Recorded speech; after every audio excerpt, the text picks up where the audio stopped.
ጁዲሸሪ ሲስተም ነው ወይም ደግሞ ፍትሐዊነቱ ጁዲሸሪነቱ ዳይናሚክ ነው፣ ተለዋዋጭ ሆነ።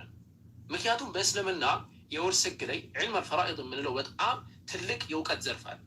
በዛ የውርስ ህግ ላይ ወይም ደግሞ የርስት ህግ ላይ የምናስቀምጣቸው ሁለት ነገራቶች አሉ። አንደኛ አውል ብለን የምናስቀምጠው ነገር አለ።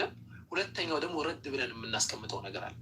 ከዛ ደግሞ በሌላ ደግሞ በሁለት ድርሻ ደግሞ አስሓብ አልፍሩድ እና አልዓሰባህ ብለን የምናስቀምጣቸው ደግሞ ሁለት ክፍሎች አሉ። እነዚህን አሁን በደንብ ላስረዳ። ይህንን ዒልም አልፈራኢድ ላይ አይደለም ክርስቲያን ሙስሊም እንኳን ሊያወራ በጣም ከባድ ነው። 40-50 ዓመት በሀገራችን የሚቀራ ስለሆነ ማለት ነው። ስለዚህ አውል ብለን የምናስቀምጠው ነገር ፉቃሃዎቻችን ዑለማዎቻችን እንደሚያስቀምጡት ልክ የሂሳብ ክፍተት ሲኖር ያ የሂሳብ ክፍተት የሚሞላበት ሂደት አውል ተብሎ ይጠራል ማለት ነው። ምክንያቱም ብሩ ምን ሲሆን የሆነ ያክል ብር ሆኖ የሆነ የሂሳብ ክፍተት ሲመጣ ማለት ነው። ሁሉም ወራሾች